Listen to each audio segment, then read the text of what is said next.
On va faire la dernière partie qui sera un peu plus pratique.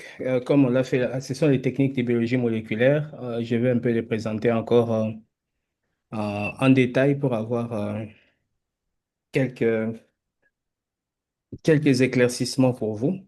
Et ça sera à la fin du cours et on discutera le week-end pour savoir si lundi on enchaîne avec la génétique ou pas. Mais bon, je verrai si je suis dispo. Alors, hier, nous nous sommes limités à, à l'interprétation des seuils, hein, en biologie moléculaire pour déterminer que ce test est positif ou négatif. Je vous l'ai expliqué en détail et vous l'avez compris. J'espère que vous n'aviez pas de questions. Alors, nous allons poursuivre cette fois-ci avec la PCR conventionnelle que l'on va comparer à la PCR en temps réel. Permettez-moi que je me connecte pour que je sois en mesure de voir comment vous voyez en fait, hein. Euh, Nous allons parler de la PCR conventionnelle et bien sûr après on mettra la comparaison par rapport à la PCR temps réel et nous allons voir les éléments de différence. Pas évident que j'ai la bonne connexion. Bon, voilà. Alors, lorsque vous faites la PCR conventionnelle, c'est une technique où vous amplifiez bien entendu le matériel génétique. Mais la finalité est que le résultat que vous allez obtenir, vous devez le traduire directement par un séquençage, et notamment le séquençage de Sanger, le séquençage de Sanger pour avoir les résultats finaux. Donc, dans la PCR conventionnelle, vous ne pouvez pas voir directement les résultats finaux lisibles sur votre écran d'ordinateur. Il faut des techniques additionnelles. Alors, dans la PCR conventionnelle, vous avez votre échantillon dont vous avez fait l'extraction ou que ce soit l'ADN ou l'ARN. Une fois que vous avez cet échantillon, comme vous pouvez avoir sur l'écran, vous avez à l'intérieur de l'ADN ou alors de l'ARN selon les cas. Et dans cet échantillon qu'on appelle le master mix, qui est en fait un mélange de l'échantillon et des autres cofacteurs qui interviennent dans la PCR, vous avez par exemple le brin d'ADN, en fait, qui a été extrait. Vous avez les tampons ou l'eau de PCR, vous avez les enzymes, la polymérase, vous avez les primers qui sont les amorces et vous avez les nucléotides, hein, les dinucléotides triphosphates que vous avez dans les milieux. Ça, c'est une PCR conventionnelle. Souvenez-vous, dans la PCR conventionnelle, vous n'avez pas besoin de probes ou de sondes parce que les images ne seront pas révélées à l'écran. Alors, vous lancez votre amplification après avoir fait le réglage de votre thermocyclaire, de sorte que vous avez la dénaturation. Un double brin est dénaturé à la température convenable. Ensuite, deuxième étape, c'est l'hybridation. Lors de l'hybridation, les primers vont s'hybrider sur les brins respectifs, puisque vous avez toujours une paire de primers, les forward et les reverse. Et après l'hybridation, s'en suivra l'élongation grâce à l'enzyme ici représentée en couleur verte par la polymérase qui va vous produire au final deux brins d'ADN. Et si vous avez des centaines de brins ou d'ADN, ça produira des milliers ou des millions de copies. Et quand la PCR est finie, vous avez le produit PCR dans un tube. Vous ne savez pas effectivement qu'est-ce que vous avez ou qu'est-ce que vous n'avez pas. Vous êtes obligé de passer à une deuxième étape qui est en fait la migration sur gel d'électrophorèse de votre produit PCR. Alors vous allez préparer le gel d'électrophorèse. Ça peut être les gels d'agarose ou les gels d'acrylamide selon les techniques que vous considérez. Et il y a des colorants spécifiques que vous utilisez, soit le Cyber Green ou soit le bromure d'éthidium, mais qui est un peu plus toxique et moins utilisé. Et ensuite, vous procédez à la migration des échantillons sur électrophorèse. Et quand vous faites la migration, voici un peu à quoi ressemble l'électrophorèse en bas. Ça veut dire que vous avez des puits dans lesquels vous déposez les échantillons, les contrôles, et ensuite vous soumettez ces gels à un courant électrique, c'est ça l'électrophorèse. Le courant crée un champ électrique avec une borne positive et une borne négative. Et les ADN vont commencer à se déplacer le long en suivant le courant. Chacun a une vitesse de déplacement qui sera proportionnelle, bien sûr, à la taille de l'ADN. Et chacun a une bande précise à laquelle euh, elle va s'exprimer sur l'échelle de l'électrophorèse. Normalement, vous chargez vos échantillons ici. Par exemple, ça, c'est un échantillon en contrôle positif, un échantillon qu'on connaît comme étant positif. Un contrôle négatif, c'est un échantillon dont vous êtes sûr que c'est négatif. Ensuite, vous mettez vos échantillons, peu importe, sans savoir quel est le contenu du virus, mais vous avez des cibles. Ensuite, vous soumettez cette électrophorèse en fait, ces gels à un courant électrique pour avoir le phénomène d'électrophorèse. Qu'est-ce qui va se passer? Toutes les molécules d'ADN, ou en général la majorité, vont se déplacer chacun sur sa bande. Et chacun a une longueur ou alors une distance qu'elle va parcourir sur l'électrophorèse. Et à gauche, ce que vous voyez, les petites barres blanches représentent l'échelle. Et l'échelle est exprimée en paires de bases. Donc vous avez par exemple 50 ou alors 100 paires de bases, 150, 200, 250, 300. Si votre acide nucléique se déplace en électrophorèse jusqu'à cette distance ici. Ça correspond à peu près, par exemple, à 280 paires de bases. Et vous avez votre manuel où vous avez les références. Vous savez que le contrôle positif pour, par exemple, le virus du VIH se déplace toujours quand vous faites l'électrophorèse sur gel, par exemple, à 280 paires de bases. Et quand vous avez ce déplacement, vous êtes quasi sûr que le contrôle positif a bien marché. Parce que s'il s'arrête un peu plus au-dessus ici, sur la bande, sur l'échelle, par exemple, à 100 paires de bases, ça ne correspond pas à l'ADN spécifique ou au produit ADN spécifique qui devrait se déplacer. S'il va, par exemple, ici vers 700 ou 800, ça ne correspond pas. Alors, vous avez votre manuel, votre ABAC, où vous vérifiez les différentes paires de bases ou les bandes d'électrophorèse auxquelles sont associées les différentes molécules. Il en est de même pour les virus. Chaque virus qui est répertorié se déplace sur une bande précise. Par exemple, le contrôle négatif, lui, normalement, il est censé ne pas du tout migrer parce qu'en fait, il n'y a rien. Le contrôle positif, c'est un ADN d'un virus qui peut migrer jusqu'à une certaine hauteur. Alors, les échantillons vont migrer chacun selon, selon le virus qui est à l'intérieur jusqu'à la bande précise, selon votre cible moléculaire. Et après avoir fini cette période, cette étape d'électrophorèse ou d'émigration, vous allez poursuivre cette étape par ce qu'on appelle le séquençage de Sanger. Dans le séquençage de Sanger, qu'est-ce que vous allez faire? Vous allez prélever les échantillons selon leur bande migratoire, là où ils se sont migrés.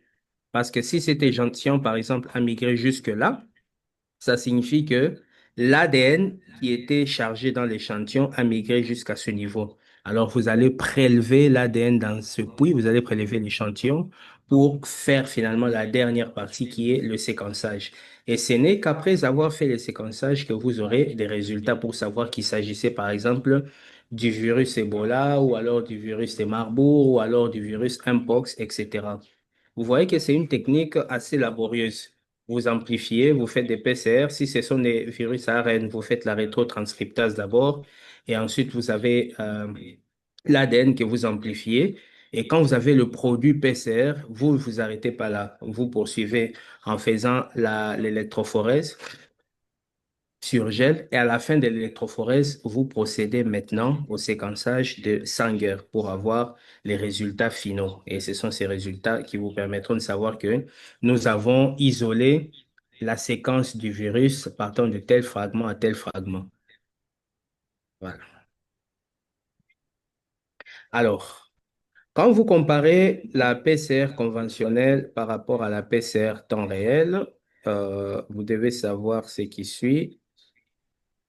Euh, voilà.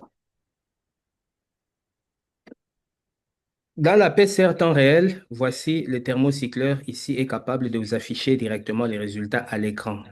Contrairement à la PCR conventionnelle, le thermocycleur peut simplement amplifier et vous donner le produit PCR, mais il n'y aura aucun résultat affiché parce que vous devez poursuivre vos manipulations sur l'électrophorèse et si vous voulez aller plus loin, vous faites directement le séquençage de Sanger pour avoir les résultats.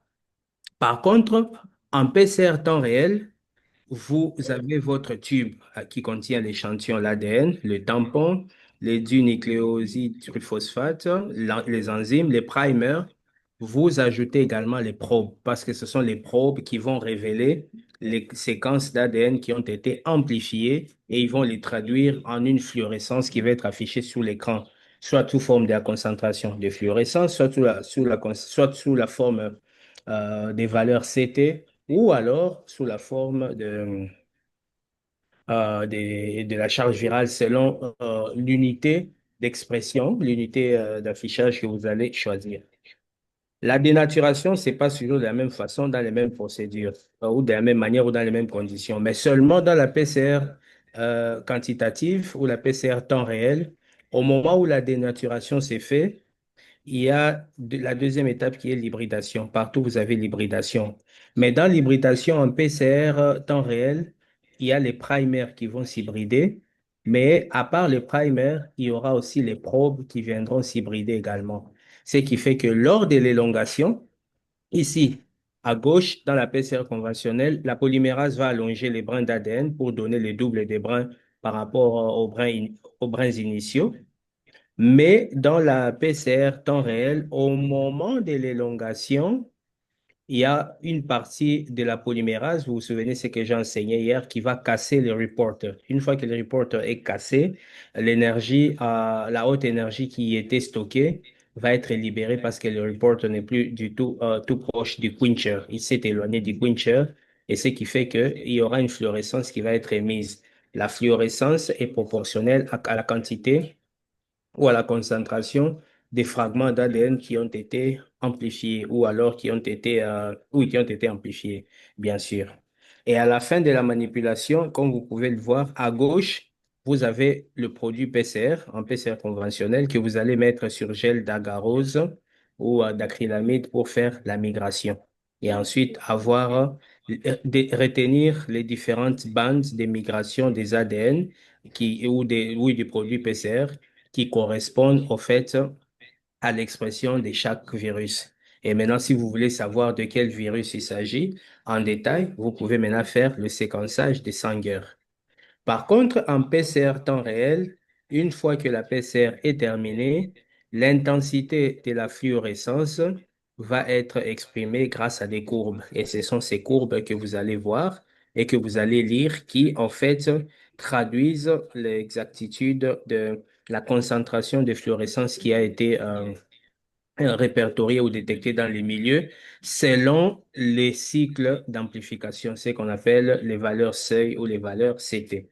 C'est ainsi que vous avez ces éléments de différence. Et donc, dans la PCR conventionnelle, vous n'avez pas du tout de seuil.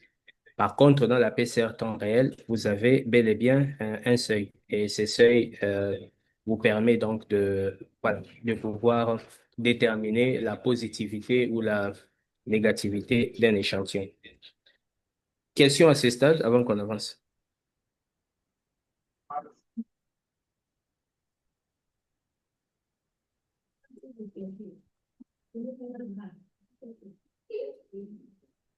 Une question, s'il vous plaît. Si vous avez tout compris parfaitement, ça m'arrange.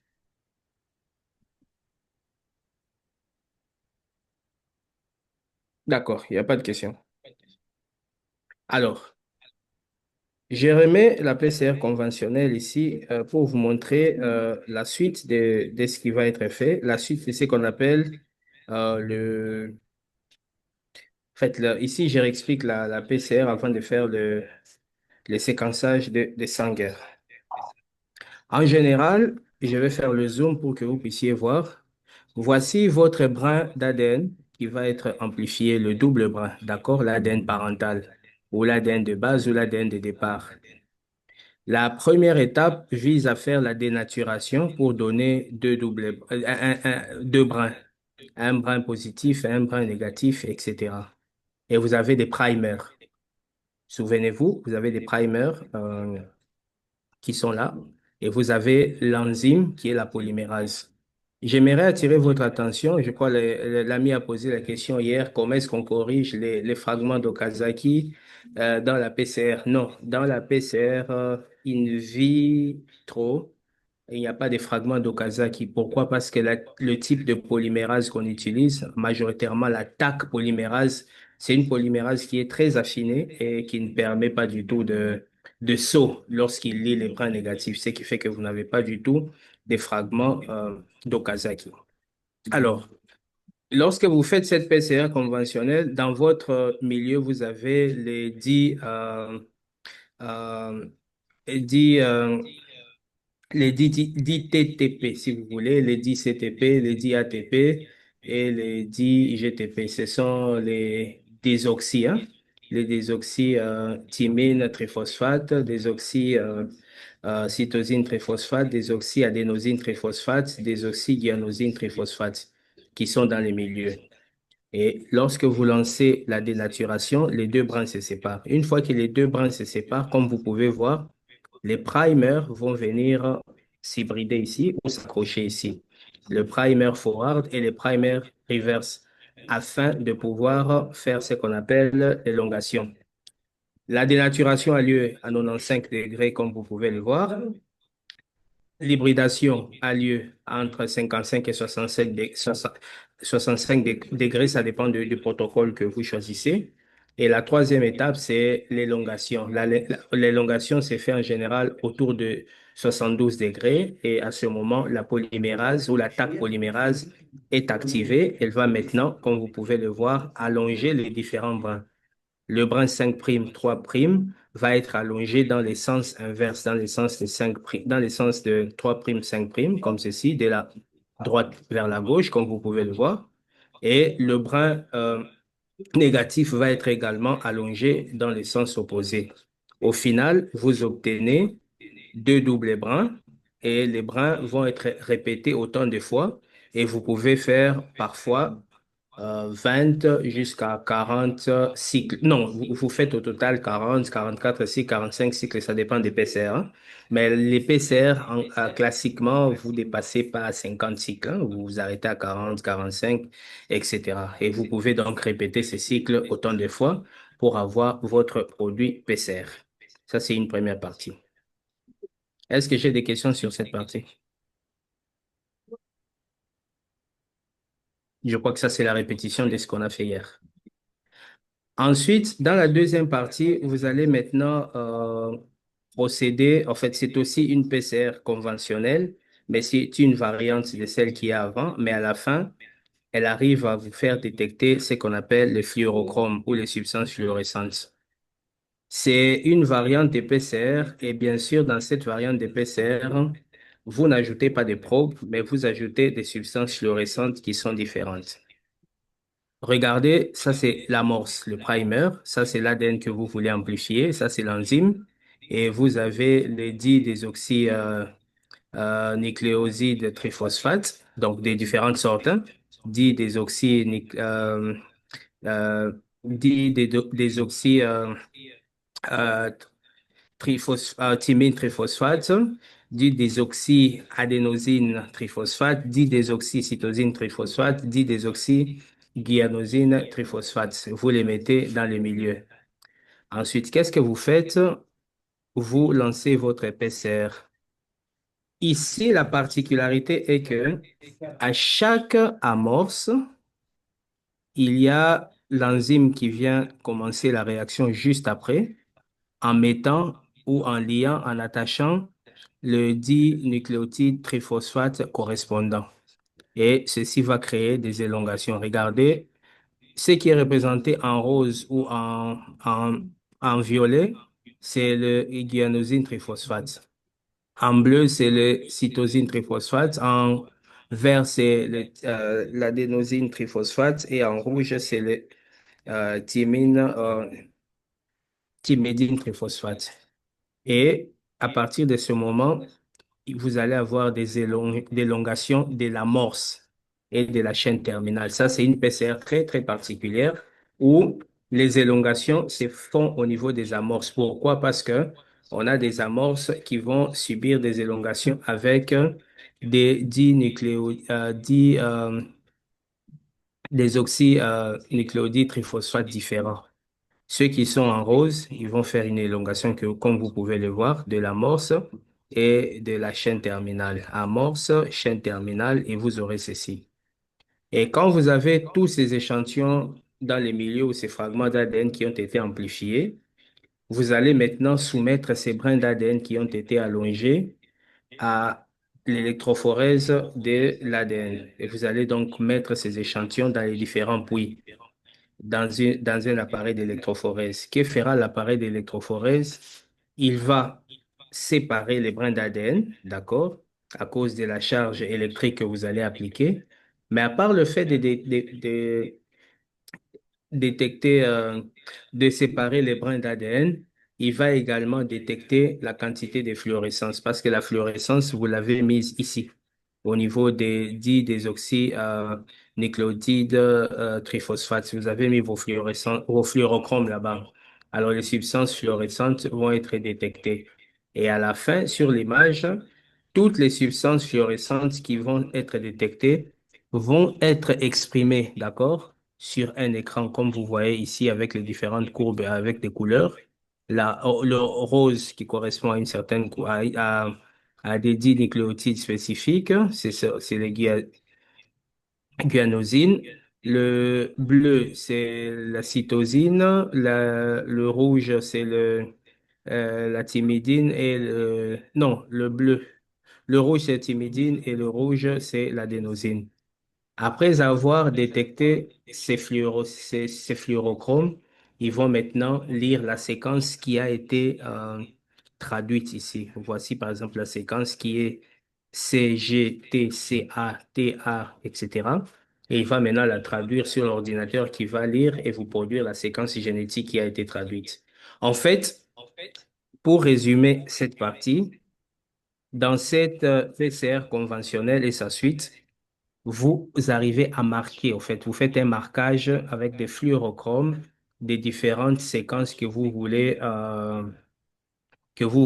amplifier et séquencer. Ensuite, vous les soumettez à l'électrophorèse sur gel et après l'électrophorèse, maintenant, vous pouvez lire les séquences qui ont été détectées et après, vous les affichez, en fait, sur l'écran et vous savez que c'est telle séquence qui a été lue ou détectée d'un tel virus. Question?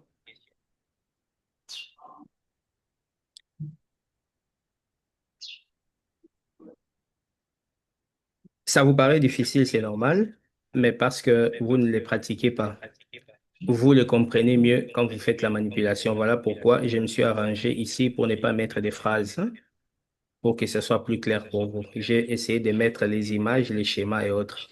Mais au TP, je ne donnerai pas la PCR conventionnelle parce que bon, on l'a fait de moins en moins. Je donnerai la PCR temps réel. Mes collègues au laboratoire vous le donneront et vous apprendrez. Vous verrez que c'est quand vous avez fait vous-même votre manipulation de PCR, vous pouvez maintenant aller lire la PCR tranquillement et comprendre. Mais quand on vous explique, même si c'est par un professionnel, ce n'est pas très grave, vous pouvez comprendre, mais parfois vous avez des lacunes et vous êtes obligé de bloquer parce que c'est des choses que vous ne faites pas régulièrement. Mais une fois que vous avez pratiqué, vous pouvez maintenant vous souvenir comment est-ce que vous faites vos manipulations et vous allez retenir. Alors, comment est-ce qu'on fait le séquençage des sanguins? Une fois que vous avez votre produit PCR, vous l'avez pris, vous l'avez récupéré sur le gel d'électrophorèse. Vous devez le purifier. Il y a une technique de purification du produit PCR avant de le lancer sur le séquençage des sanguins. Ça, c'est un séquençage qui se fait lorsque vous avez le produit PCR, notamment de la PCR conventionnelle, contrairement au séquençage qui se font actuellement, que je vous montrerai sur d'autres dias. Ici, c'est un peu le séquençage que je voulais vous montrer. Le cours de biologie moléculaire est fini ou presque fini. Il y a une partie qui est le séquençage. Ici, je vous donne juste les flashs du séquençage pour que vous compreniez comment ça s'est fait. Alors, quand vous voulez faire le séquençage de Sanger, il fait suite à votre PCR conventionnel. Alors, comment est-ce que ça se passe? Voici, j'ai fait en zoom les réactifs. Vous avez d'abord votre échantillon, votre acide nucléique que vous avez extrait dans n'importe quel échantillon, des sels, des sang, d'urine, des spermes, des laits maternels, etc. Il n'y a pas de souci. Vous l'avez extrait, c'est un ADN. Dans les milieux, vous devez avoir le primer. Dans le séquençage de Sanger, vous devez avoir le primer. Vous devez avoir les 10 nucléotriphosphates, 10 nucléotides triphosphates, si vous voulez. Vous devez avoir l'enzyme qui est la polymérase.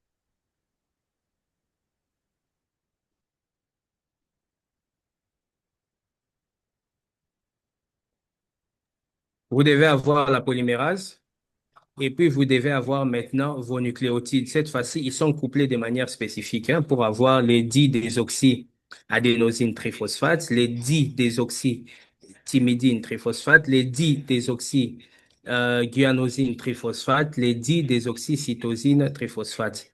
La manière de composer ces nucléotides est différente parce que leur rôle et leur intervention sera cruciale ou capitale pour pouvoir faire le séquençage.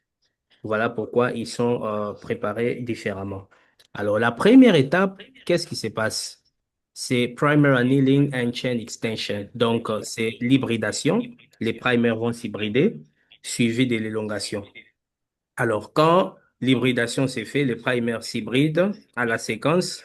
Une fois que l'hybridation a lieu, la polymérase va maintenant commencer à allonger le brin d'ADN en faisant correspondre les nucléotides, les 10 désoxynucléotides correspondants qui sont dans le milieu. Par exemple, en face d'un 10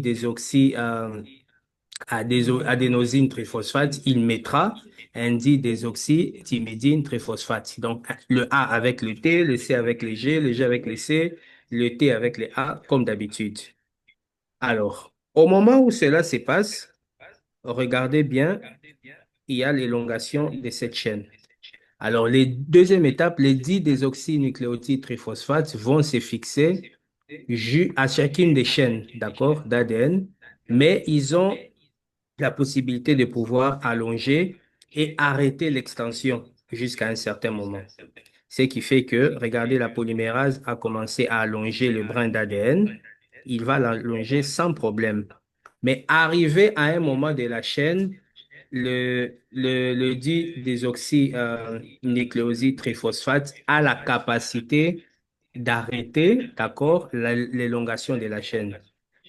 Les primers, regardez ici, déclenchent l'élongation et vers la fin, les dix désoxynucléosides triphosphates vont arrêter l'élongation avec un signal qui est marqué comme vous le voyez ici. Alors, une fois que cela est fini, regardez, vous avez un didésoxynucléoside triphosphate qui vient de stopper l'élongation de cette chaîne avec un marquage qui est là. Alors, troisième étape, qu'est-ce qui va se passer? Chaque chaîne d'ADN qui a été allongée et stoppée, parce que c'est ça qui se passe en fait. Au départ, il y a une élongation du brin d'ADN et après l'élongation, il y a un stop. Alors, chaque brin d'ADN qui a été allongé puis stoppé par un didésoxynucléoside triphosphate aura en fait ce qu'on appelle sa chaîne aura été marquée. Et là, elle aura été marquée par le didésoxynucléoside triphosphate. Regardez, ça, c'est la chaîne qui a été allongée. Elle a été arrêtée par les DDIGTP, donc les didésoxyguanoside triphosphate, après une certaine longueur. Cette chaîne ici, elle a été arrêtée par les didésoxythymidine triphosphate. Cette autre chaîne a été arrêtée par les didésoxycytosine triphosphate. Celle-ci par les didésoxyguanosine triphosphate, etc. Vous voyez qu'il y a plusieurs brins avec plusieurs stops des didésoxynucléotides triphosphate. Quatrième étape maintenant, on prend tous ces produits PCR ici qui a été allongé et terminé, donc dont l'élongation a été stoppée, mais qui sont tous marqués. Ils vont être mis dans un système de capillaire, des gels électrophorèse à capillaire, afin de détecter la fluorescence. Et donc, quand vous mettez vos produits PCR, d'accord, dans ce système émet un rayon laser et ce rayon laser va permettre de capter ou détecter la fluorescence qui était ici. Donc, la fluorescence qui est dans l'échantillon, c'est cette fluorescence que nous avons notée à l'extrémité de chaque chaîne. Le fait que ces produits PCR vont traverser le système laser, le capteur va détecter les substances fluorescentes ou le fluorochrome qui sont émises par chacune de ces chaînes ou par chacun de ces bandes. Alors, la conséquence est que l'émission de fluorescence qui a été constatée va être maintenant traduite en séquence analytique, d'accord? Et va être reconstruite grâce à un ordinateur puissant qui fera ce qu'on appelle des algorithmes de calcul de reconstitution et il va vous présenter la séquence reconduite, d'accord? La séquence reconstruite, pardon, du produit PCR qu'on a amplifié. Regardez par exemple pour ces cas, le fait que vous avez des pics, d'accord, de détection des fluorochromes avec les désoxyguanosine triphosphate vous fera savoir que la séquence ici, c'était léger. Vous avez un pic de désoxyadénosine triphosphate, le pic, et là, ça sera le A. Ici, le pic sera le C, le T, etc. Et voici, nous avons une séquence d'ADN. Et maintenant, cette séquence, on va aller sur Internet dans ce qu'on appelle la Gene Bank. On va maintenant faire le blast. On va rechercher, au fait, à quoi correspond cette séquence. Est-ce que ça correspond à un pathogène, à un virus, à une bactérie? On peut la trouver et on voit que ça correspond à tel virus. Et maintenant, on va faire ce qu'on appelle les alignements. Les alignements, c'est prendre cette séquence, l'aligner avec les séquences qui ont toujours existé dans cette banque internationale de toutes les données, de toutes les séquences qu'on appelle la Gene Bank. Et une fois que l'on a fait cet alignement, on saura que il s'agit de tel virus qui appartient à telle famille et lorsqu'on a fait les alignements et on peut même produire un arbre phylogénétique qui en fait vous montre l'origine génétique de ces virus, ses cousins, ses ancêtres, ses frères, ses sœurs. Je parle dans un langage un peu plus vulgaire pour que vous compreniez. Mais en fait, la séquence d'ADN, la séquence du virus ou du pathogène va être alignée, d'accord, pour avoir ce qu'on appelle un arbre phylogénétique qui trace l'origine génétique d'un pathogène. Voilà comment est-ce que le séquençage s'est fait selon Sanger. Il y a une autre façon de faire ce même séquençage. Cette fois-ci, vous pouvez utiliser des tubes différents.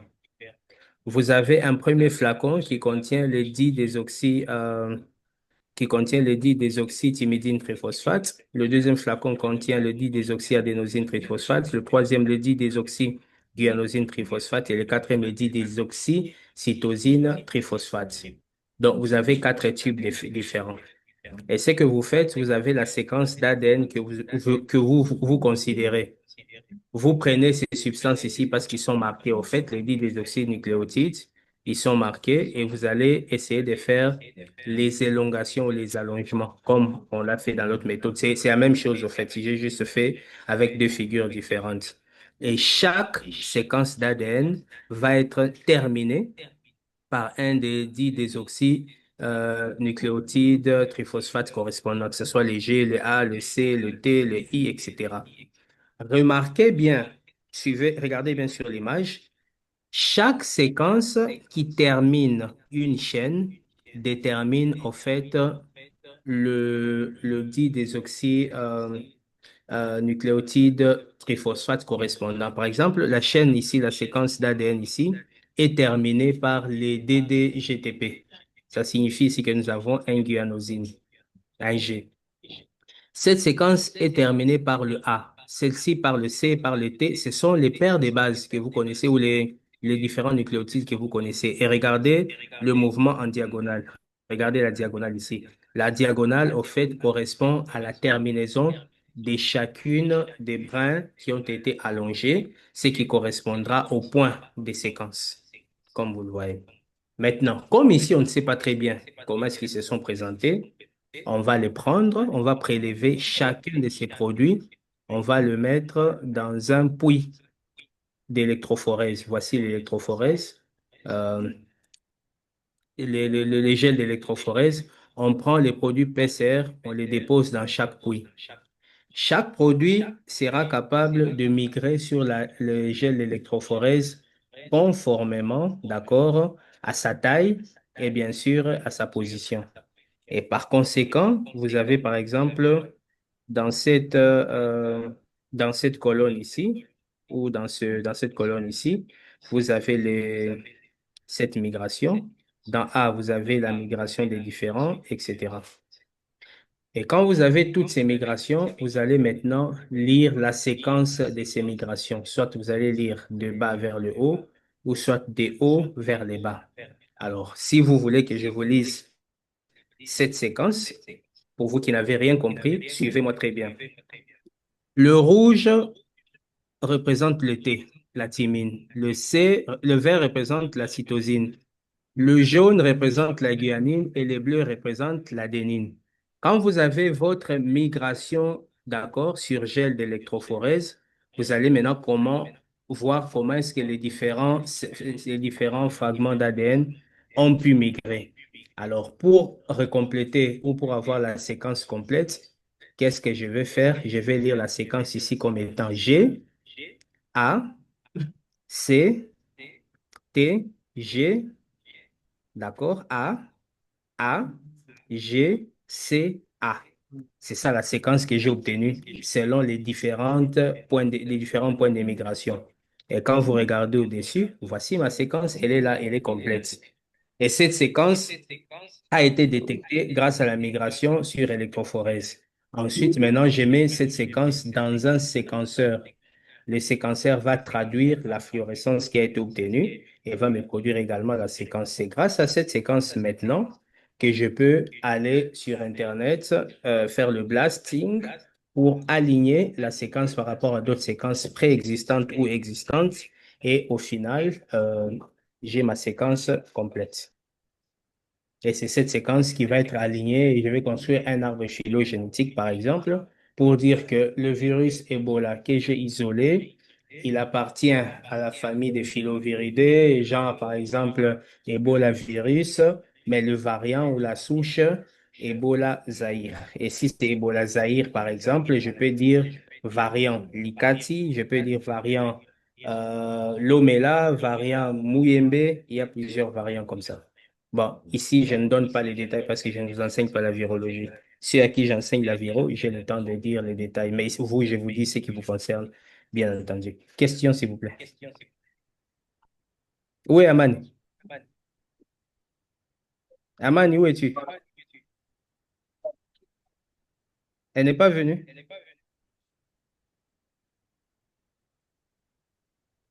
J'espère que vous ne l'avez pas tuée.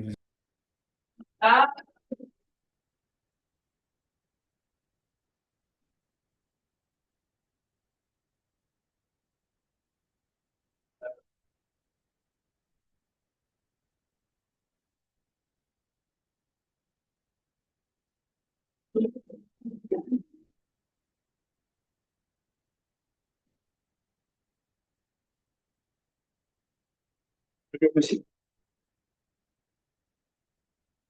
monsieur, votre micro est ferme. Oh, oh, désolé. OK. Je disais que le séquençage des Sanger, c'est une vieille technique hein, qui est de moins en moins utilisée parce que dans certains laboratoires, on l'utilise, hein, c'est toujours efficace, mais vous amplifiez les séquences très très courtes hein, de l'acide nucléique. Les séquences sont très courtes, vous ne pouvez pas utiliser des très grosses séquences parce que la taille des fragments à amplifier et à séquencer doit être très courte. Et bien sûr, elle survient au décours d'une PCR conventionnelle. D'accord? C'est important. Maintenant, Actuellement, il y a le séquençage des nouvelles générations avec deux plateformes qui émergent. Il peut y en avoir d'autres, mais les deux plateformes qui émergent, c'est la plateforme qu'on appelle Illumina, le séquençage de Illumina, qui est un peu plus cher, hein, etc., mais qui est intéressant. Et puis, vous avez la plateforme de l'Université d'Oxford, hein, qu'on appelle les Oxford Nanopore Technology, ONT. Ce sont Illumina, c'est un séquençage de deuxième génération export. Euh, euh, et Oxford Nanopore, c'est un séquençage de troisième génération. Je ne vous donne pas les cours de séquençage, c'est un cours que je donne à part. Ici, je vous donne les points clés juste pour vous donner un souvenir académique. Voilà, je sais que vous devez savoir. C'est très bref, vous pouvez retenir, ce n'est pas grave. De toute façon, quand vous viendrez à l'INRB Goma pour vos travaux pratiques, vous verrez tous les séquenceurs, hein, les séquenceurs de deuxième, de troisième génération, vous le verrez. Et voilà, c'est intéressant. C'est avec ça qu'on arrive, par exemple, à dire que le Covid, on a détecté par exemple le variant Delta, le variant indien, le variant brésilien, le variant britannique, Omicron. C'est parce qu'on fait les séquençages. On arrive à détecter un pox pour dire que c'est le clade 1, c'est le clade 1A, 1B, c'est parce qu'on fait les séquençages. Mais ici, on reste en biomol. Quel est le résumé à retenir? Nous avons deux plateformes, d'accord, actuellement, les plus célèbres hein, actuellement. Nous avons la plateforme Illumina avec plusieurs types de séquenceurs. Et actuellement, on a des séquenceurs de très grande capacité comme ceci, le MySeq ou alors le NextSeq, par exemple, à l'INRB Goma, on a maintenant le NextSeq 1000 à Kinshasa aussi. C'est un séquençage de deuxième génération. Et c'est un séquençage qui s'est fait par synthèse normalement. Alors, cette plateforme ici, d'accord, elle est stable, hein. Elle est reconnue pour être stable parce qu'elle a été utilisée dans le monde entier pendant des années et il a fait ses preuves. Il existe également des versions portables comme celle-ci, le iSeq 100 que vous voyez, vous allez trouver dans mon laboratoire à l'INRB Goma. Il existe, ce sont des versions portables. L'avantage, c'est que il peut lire entre 100 et 250 paires de bases à la fois. Il peut lire entre 100 et 250 paires de bases et il est très précis en termes de lecture. Et le séquençage peut durer entre 18 et 24 heures. Vous avez déjà les résultats des séquences. Ceci signifie que vous avez déjà préparé vos librairies, vous avez fait toutes les autres étapes et finalement, vous pouvez avoir les résultats ici. Et cette technique, elle est simple. Vous avez une cartouche dans laquelle vous avez les informations qui passent sous forme de courant, les molécules d'ADN qui vont se fixer sur la surface, ensuite qui vont être amplifiées sur la surface, allongées, etc. Et ici, je ne donne pas la technique, je vous donne juste les éléments de différence. Par contre, avec le nanopore, nous avons aussi ces séquenceurs, le Gridiron X5, qui est très, très intéressant. C'est un séquenceur de troisième génération, d'accord? Lui séquence directement la molécule et de manière continue, on voit cette amélioration et il est très portable parce qu'on a des formes qu'on utilise sur terrain, les mini-ions, comme on les appelle, ou en français minions, si vous voulez. Mais ce sont des petits séquenceurs. Celui-ci a une grande capacité de lecture également. Il peut lire jusqu'à plus de 20 kilobytes. Et il a une précision entre 90 et 95%.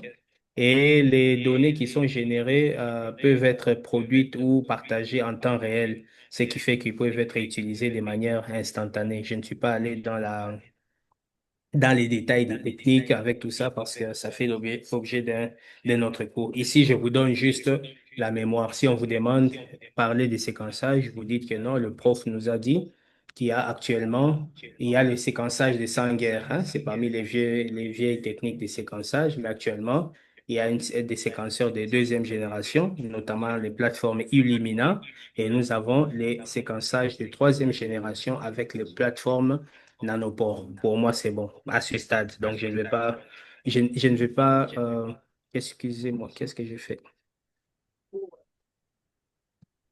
Vous voyez mon écran? J'ai coupé le partage. Excusez-moi. Je le remets. OK. Voilà. je vous donne ceci pour que vous puissiez avoir une notion. Donc, ce n'est pas ça que je vais vous poser à l'examen. Donc, soyez rassurés. Alors, ici, c'est différent déroulé de séquençage, c'est pas grave. Ce que je voulais partager plus avec vous, c'est cette dernière partie, c'est comment est-ce qu'on interprète les analyses moléculaires quand vous êtes au laboratoire en pratique. Et lorsque vous ferez les TP, vous allez interpréter et on va vous expliquer comment est-ce qu'on interprète. Ça, c'est très important. Et notamment en PCR temps réel. C'est ça que je voulais vous partager comme dernière partie avant qu'on finisse ce cours. Dans l'interprétation des analyses moléculaires, ça vous allez retenir parce que c'est important. En PCR temps réel, vous avez ce qu'on appelle les canaux de lecture. Les canaux de lecture portent différents noms, hein. Vous avez les canaux qu'on appelle FAM, que vous voyez ici. Vous avez Joe, X, Tamra, ce sont des noms. Ces noms correspondent au fait à des longueurs d'onde, d'accord, du spectre de la lumière. Comme vous le savez, vous avez étudié en physique, les spectres de la lumière et des couleurs, d'accord, commencent vers voilà, je peux dire quoi? Vous avez les couleurs du plus simple vers le plus complexe. Vous avez des spectres des longueurs d'onde qui varient en général entre 350 nanomètres et 750 nanomètres. Alors, parce qu'en PCR temps réel, vous utilisez les fluorochromes. Les fluorochromes émettent une certaine coloration, une certaine lumière. Alors, la lumière qui est émise, d'accord? Ou alors la fluorescence qui est émise va produire une lumière avec de l'énergie et cette lumière a une longueur d'onde spécifique. Alors, le rôle de votre thermocycleur est de pouvoir détecter la longueur d'onde spécifique. Alors, les longueurs d'onde sont détectées à des fréquences ou en fait, la lumière est détectée à des longueurs d'onde spécifiques. Voilà pourquoi, par exemple, quand vous utilisez la lumière bleue, elle a un spectre sur lequel elle agit. Et si vous voulez détecter la lumière bleue, vous devez la détecter sur une longueur d'onde qui correspond au passage de la lumière. Quand vous voulez détecter le jaune, il y a un spectre adapté. Quand vous voulez détecter l'orange, le rouge, etc., c'est qui vous donne une bandelette assez large, une bande assez large des longueurs d'onde utilisées. Alors, les longueurs d'onde en PCR sont converties en ce qu'on appelle canaux.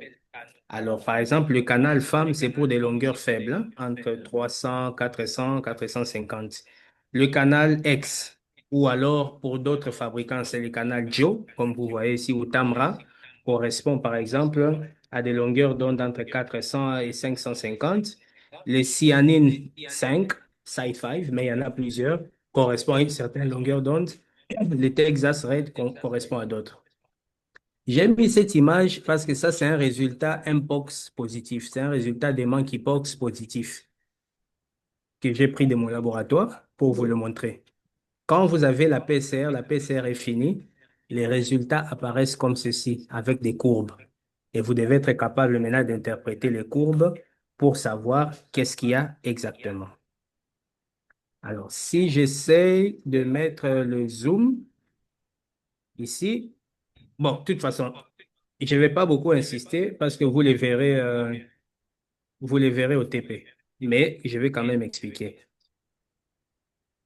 Ici, on a fait ce qu'on appelle une PCR multiplex. La PCR multiplex signifie on doit détecter plusieurs gènes, comme je vous ai dit hier. Et quand vous détectez plusieurs gènes, les gènes ne peuvent pas être lus sur le même canal ou sur les mêmes longueurs d'onde.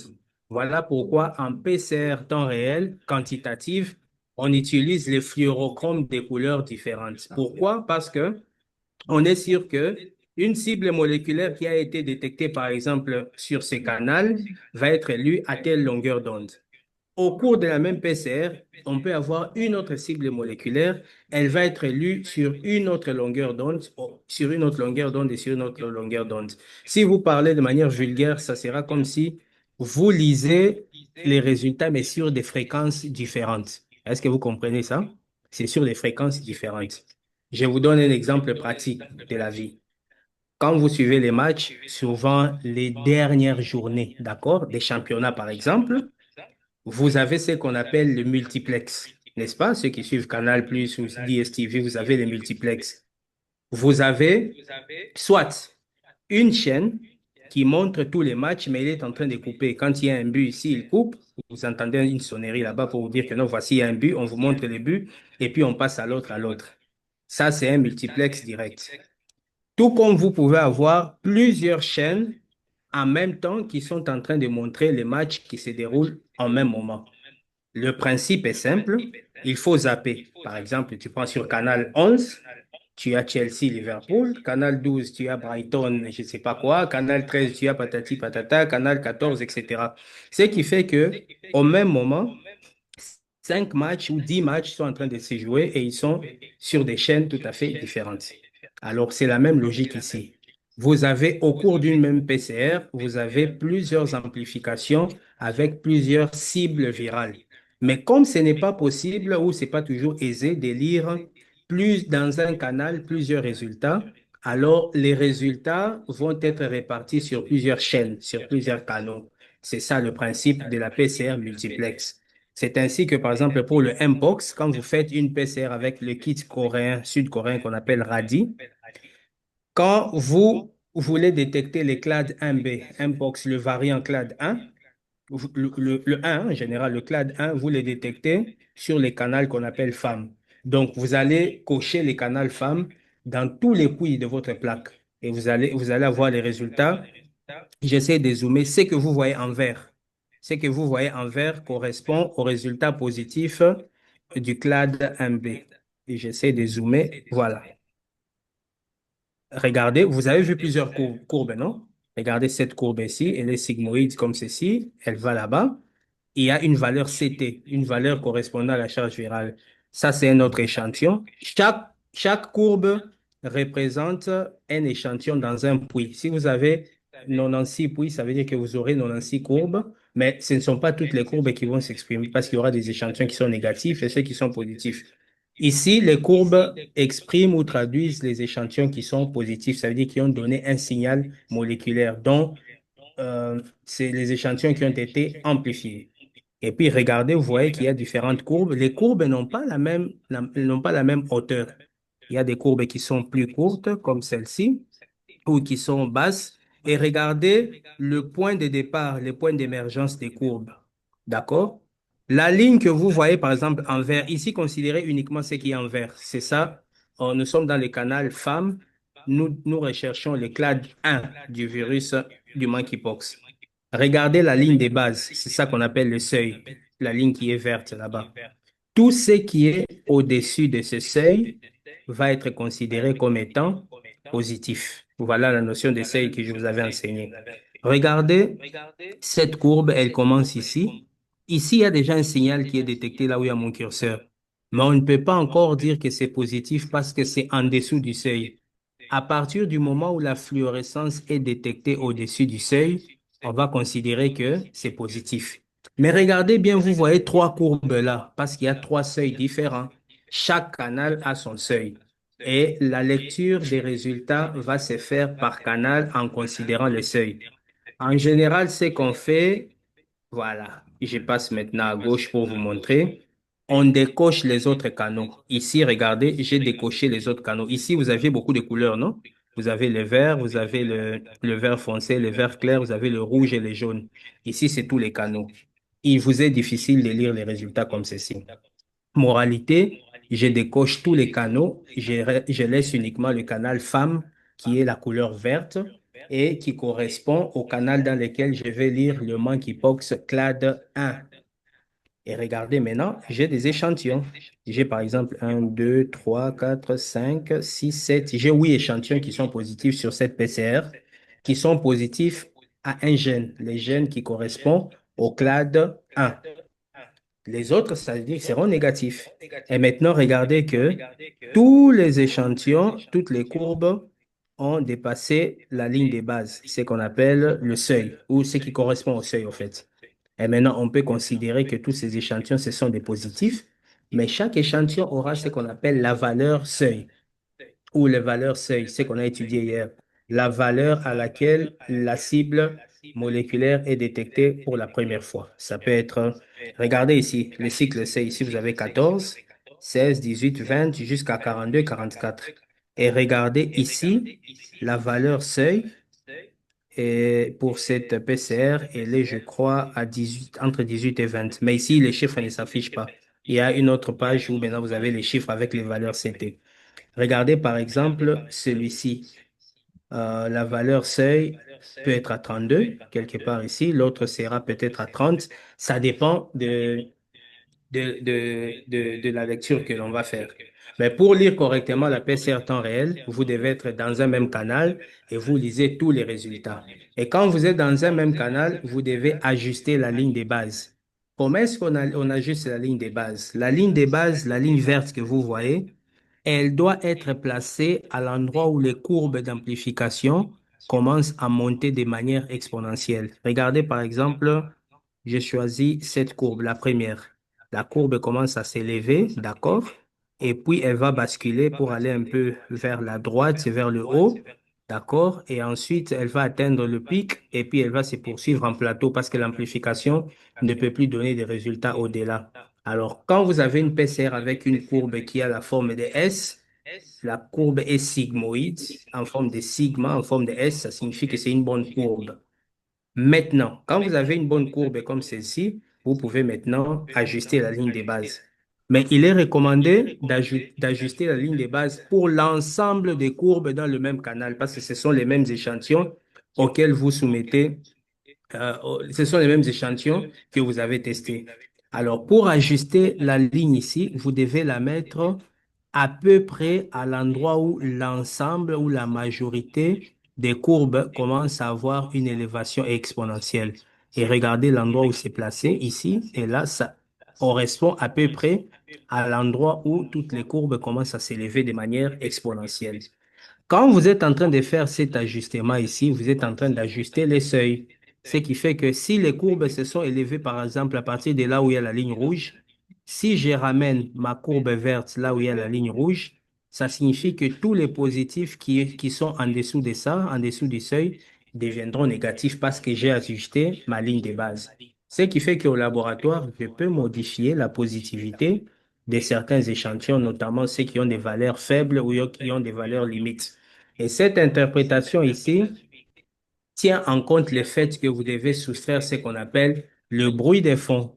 Le bruit des fonds, je vous ai parlé hier, je vous en ai parlé hier, les background noise. C'est le bruit qui s'est fait suite à la détection, à certaines détections non spécifiques que vous avez dans les milieux. Maintenant, je vous remets, voici une plaque tout entière avec l'ensemble des courbes.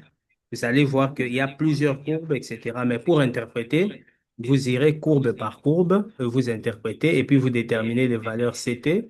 Et une fois que vous avez déterminé les valeurs CT, vous pouvez maintenant rendre les résultats. Question.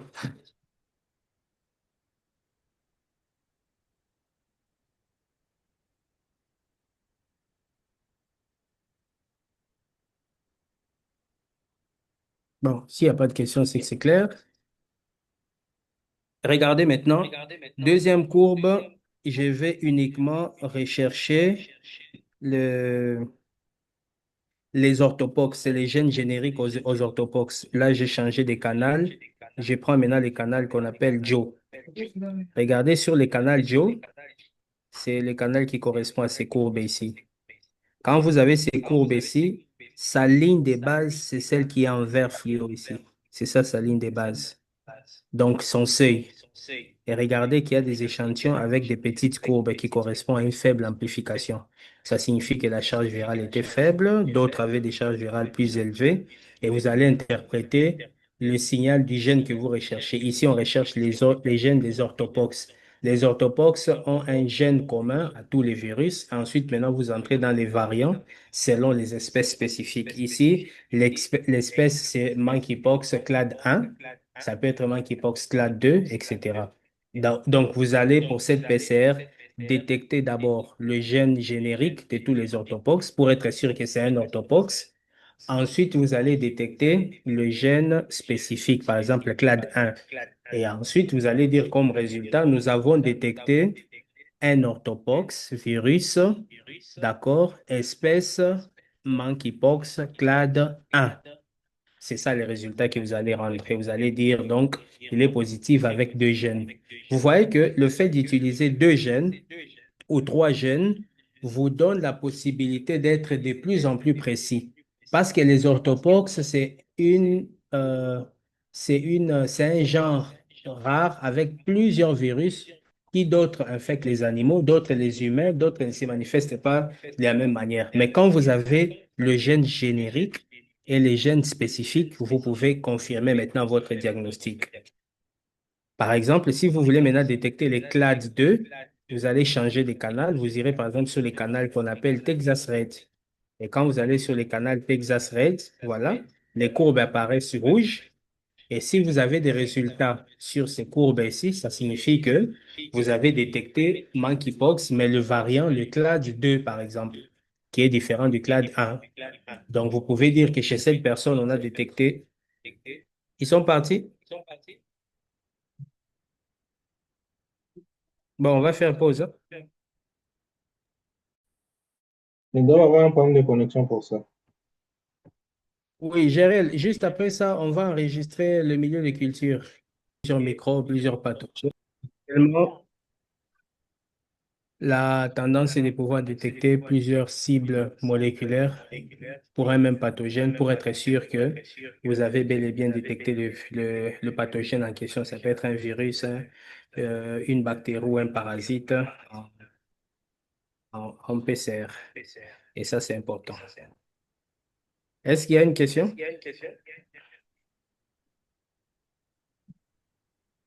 Ça, vous le ferez bien sûr au TP, mais vous pouvez poser la question si c'est pas clair. Mais vous le ferez au TP et ce sera un peu plus clair.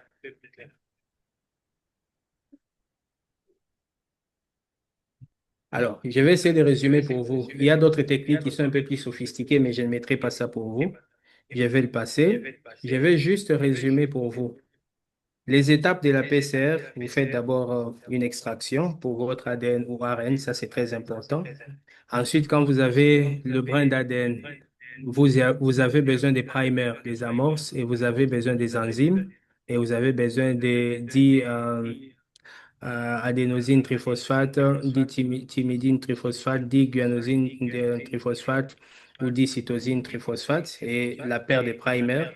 Ensuite, vous soumettez le, le produit PC, l'échantillon avec l'acide nucléique extrait notamment l'ADN à une température élevée, notamment 95 degrés, vous obtenez ce qu'on appelle la dénaturation.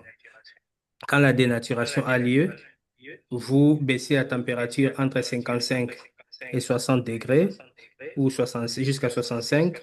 À cette température, les primers sont activés et ils vont se fixer, ils vont s'hybrider, ils vont s'attacher, d'accord, sur les fragments. Et ensuite, vous changez de température, vous élevez votre température à 72 degrés. À cette température, bien entendu, la polymérase va être activée, elle va allonger les brins d'ADN et à la fin, vous avez deux brins d'ADN qui sont différents. Alors, les deux brins d'ADN à partir d'un seul brin, ça c'est le premier cycle. Vous allez faire un deuxième, un troisième, jusqu'à peut-être 30, 35, 40, 50, 45, ça dépend des PCR. Mais en général, classiquement, les PCR excèdent rarement 45 cycles, hein. 40, c'est standard connu. Mais les PCR ultra sensibles vont parfois jusqu'à 45 cycles, mais rarement 50 cycles. Parce que c'est déjà censé avoir des millions de copies amplifiées si vous faites autant de cycles. En PCR temps réel, les, les fragments d'ADN qui ont été amplifiés, d'accord, vont être traduits sous forme de fluorescence. Pourquoi? Parce que vous avez des probes dans les milieux qui vont exprimer la fluorescence qui va être détectée par la machine, par la caméra de la machine, et ils vont être exprimés sous forme de courbes et vous allez interpréter les courbes en ajustant la ligne de base ou le seuil. Et vous avez des échantillons qui sont exprimés sous forme de fluorescence, des résultats exprimés sous forme de fluorescence ou alors sous forme de valeurs CT, etc. Pour la PCR conventionnelle, le produit PCR va être soumis à une migration électrophorétique sur gel. Et quand vous avez les ADN, les différents fragments d'ADN vont migrer à des bandes, d'accord, différentes selon la taille de l'ADN du virus. Et si vous voulez connaître de quel virus il s'agit, vous pouvez maintenant faire ce qu'on appelle le séquençage des 100 heures à partir du produit PCR et vous aurez la séquence de base. Mais pour les autres techniques avancées, vous pouvez faire le séquençage de deuxième génération avec les plateformes Illumina et les séquençages de troisième génération avec les plateformes Oxford Nanopore. Voilà le bon résumé que j'ai pour vous. Quand vous avez les probes, ça veut dire en PCR standard, en PCR conventionnel, notamment c'est une PCR quantitative en général, la dénaturation a lieu et le probe, d'accord, va se fixer au même moment que le primer. Le probe va se fixer avec un reporter et un quencher. Le reporter et le quencher sont censés être proches pour que le reporter ne se comporte pas mal ou qu'il ne libère pas l'énergie.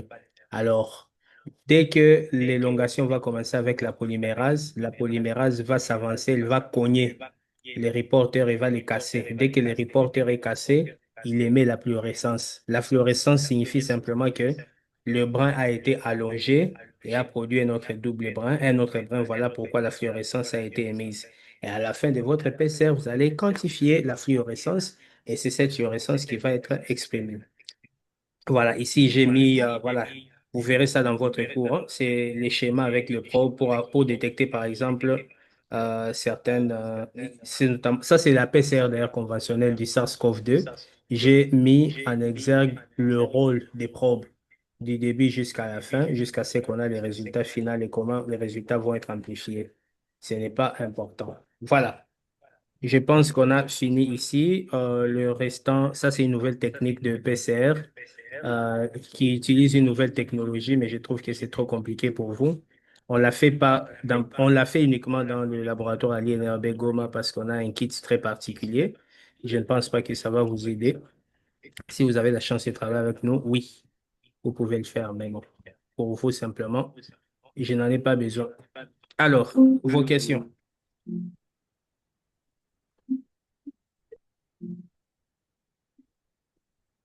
Vos questions, s'il vous plaît, pendant que je réponds à cet appel. Excusez-moi.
Oui, s'il vous plaît, vos questions.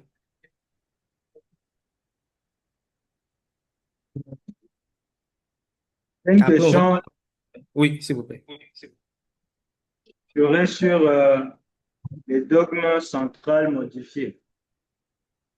Au Oui, début dans les dogmes centrales modifiés, vous avez dit que c'est possible que l'ARN puisse se répliquer à un autre ARN. exact.